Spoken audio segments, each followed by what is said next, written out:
So the sign associated with this house is Virgo. And Virgo is definitely a versatile sign, very flexible, and they're always willing to bend and stretch to get things done. Very productive sign. Now, the house that is associated with Virgo is considered a Cadent House.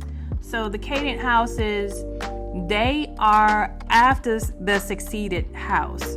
So they are considered to be less fertile, less productive places. And if you have listened to my podcast or episode on fire houses, you know how I feel about this. I think that this is inaccurate. And I think it's inaccurate largely because of the research I've done on different people's houses, different people's charts in this particular house. And so which house am I talking about? Which Cadent house am I talking about? It's the 6th house, because the 6th house is associated with the 6th sign in the zodiac, and that is Virgo. So what is the 6th house about? Like the other houses, many things fall under this house, but the ones that you can pretty much latch on to remember is health. That's one, health, and that includes any illnesses or diseases you could have. Also, diet, exercise. For instance, if you are sick, the planet ruling this house may show the flare-ups that are coming. So you would, and by the planet ruling, I mean, like, for instance, let's use Virgo for example. If you had Virgo over your 6th house in your birth chart, the ruling planet is Mercury. And so you would look at any type of progressed aspects with Mercury or things like that. Or I'll give you another example. Let's say you have Pisces over the 6th house. Then the ruling planet of your 6th house is Neptune. And so you would look to Neptune to show you if there are going to be any challenges when it comes to your health or your well-being, physical well-being. Also rules things like just your overall routine and habits, whether they're physical routine and habits related to health, like your sleep, hygiene, all of that stuff falls under the 6th house. This is also the house of work. And for that reason, you probably hear in other podcast episodes that I have, where this season I'm largely talking about the 11th house being a house of gains and a way to see where you would gain the most, where you would have the best chance of making good money for yourself. And sometimes I will find that maybe the ruler of the 11th house may show up in the 6th house. In that situation, that could be related to largely like the work that you do.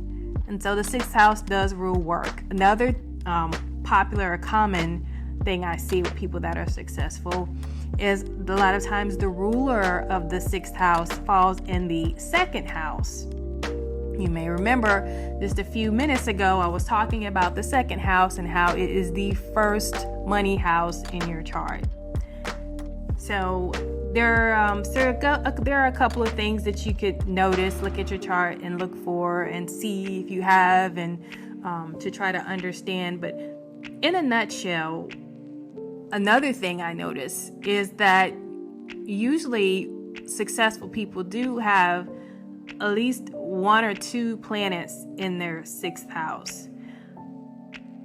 Now I could ask why that is, but I think I have an idea why that is, because this actually is an industrious house. It's the house of work environment. And people that have planets in this house tend to have really strong work ethic. I can think of some of them now. Like, I know there's one person who's an athlete.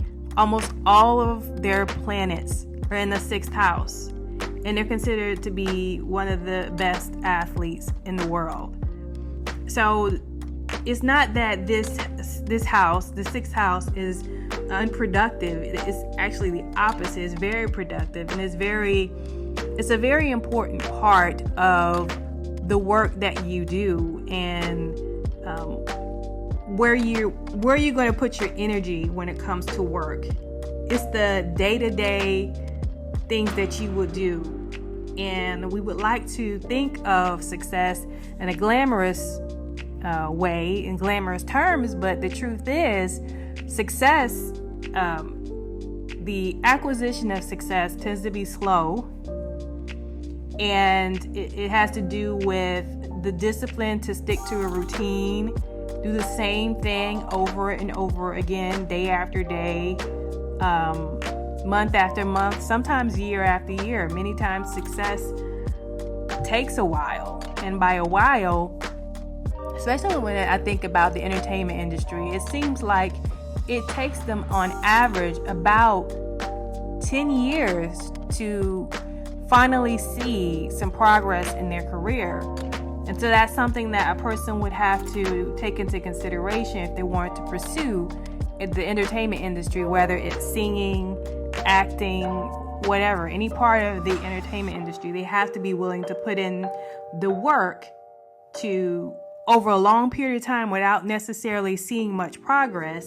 They have to be willing to do that before they'll ever see that first burst of success that they want so badly. And that, to me, is a sixth house issue.